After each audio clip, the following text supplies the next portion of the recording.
Welcome back. So I'm going to show you the next step.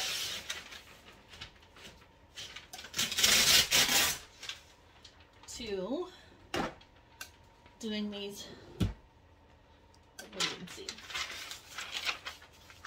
it's a little bit too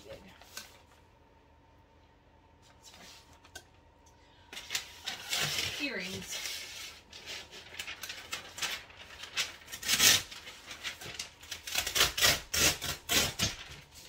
Okay. Hopefully you can see everything. After you have, you know, put the design on the other side, like either side, but I've already done one side, so the other side, you want to lay them down here. If you're doing a big, huge batch like I am, be very, very careful. Do not let them touch. And the reason why I say that is because if you let them touch, the paper could go up underneath here like this, and then you've got a ruined... Oh, wait, you didn't see that. The paper could go up underneath here like this. I don't know if you can... You could go up underneath the lip of the other paper, and then it would ruin your thing because it wouldn't, you know, sublimate onto the item. So, sublimation, if you didn't know, is turning a solid into a gas without going into liquid form. So, when you sublimate, it's science, y'all. It's really cool. It's so nifty. I love it. Sublimation has become one of my most favorite things.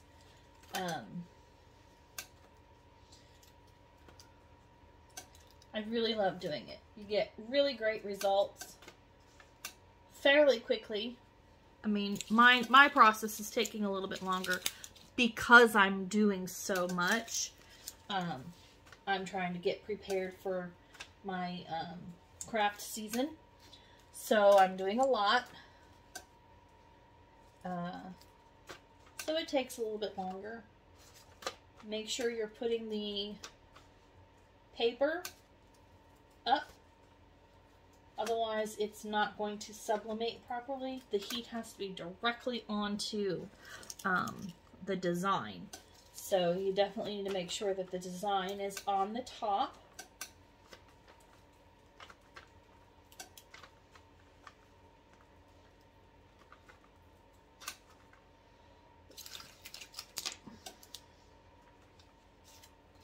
I think all in all, I did just over,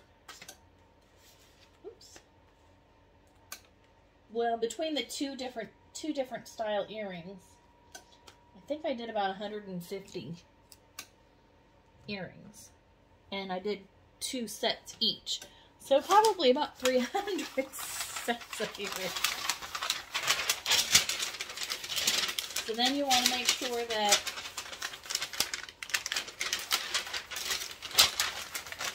paper is rolled. I'm sure that's probably hurting y'all's ears.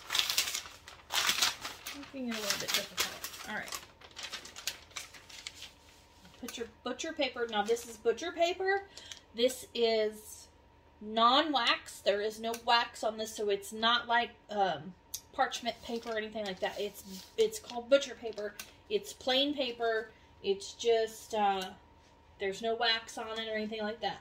So I've set my press at 365, and we're going to do it for 40 seconds.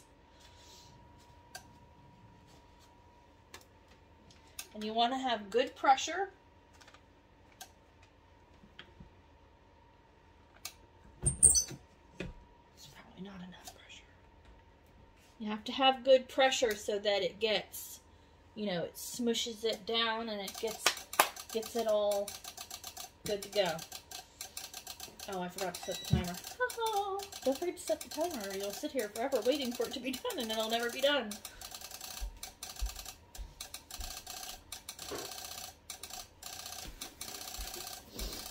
make heat-resistant gloves. And you should technically use heat-resistant gloves while you're doing this, so you don't get burned.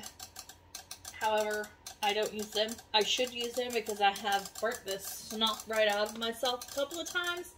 It's not very smart. So when this is over, I don't know why that makes that noise. Alright, so the 40 seconds is up. Now, most people probably only do it once. Some people I think I've seen do it twice.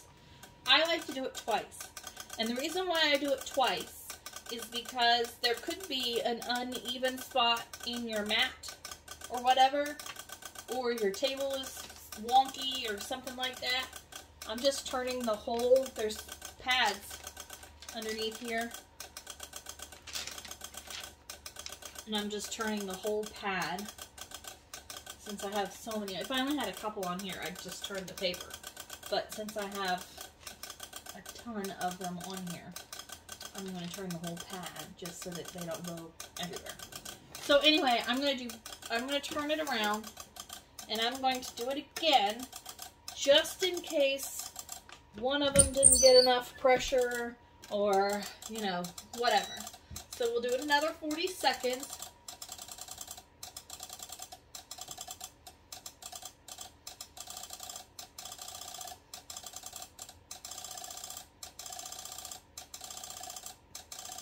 This heat press does not like my house. I think my electricity needs to be updated.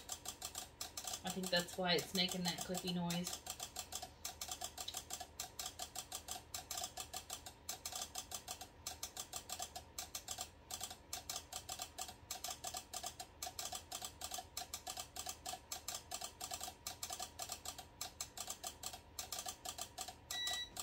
Okay. I'm just gonna get rid of that. Alright, so they are done. They are going to be hot.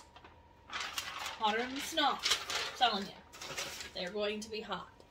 So since I'm doing so many, I got this box here. Just gonna take it. Dump it in my box and let them cool while I do the rest of them. And then I'm just going to load this puppy back up again with more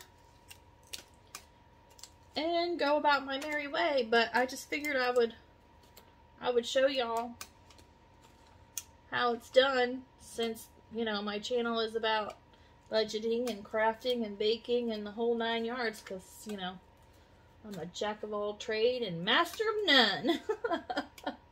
But that's why it's called Hustling with Joanna, because I'm always hustling. I'm always trying to find new ways to, you know, help my husband out with the funding of the family, because he's the only one that's got a paying job at the moment.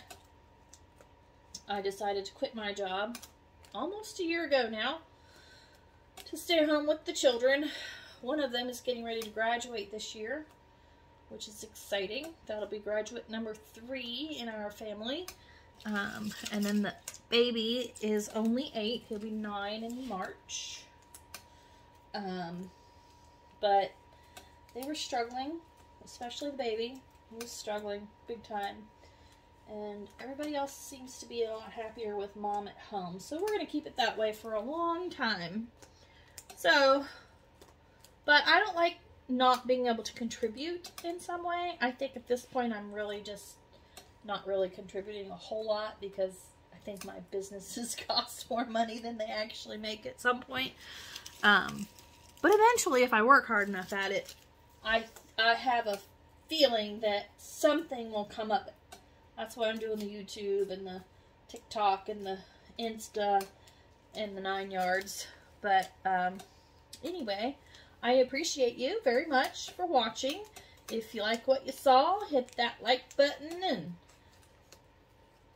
hit the subscribe button and hit the bell so you can get notifications and do all the things. In the description, you will find all of my shops. I have a Mercari shop, I have a Etsy shop, I have my 31 shop. So, yeah. Check out all my shops. I've got groups linked, I've got apps linked, I've got all kinds of things linked in the description. So, give it a check out and see what you can find. If there's anything you like, check it out. I appreciate you a whole lot for watching. I'm sure there'll be another video soon. Bye.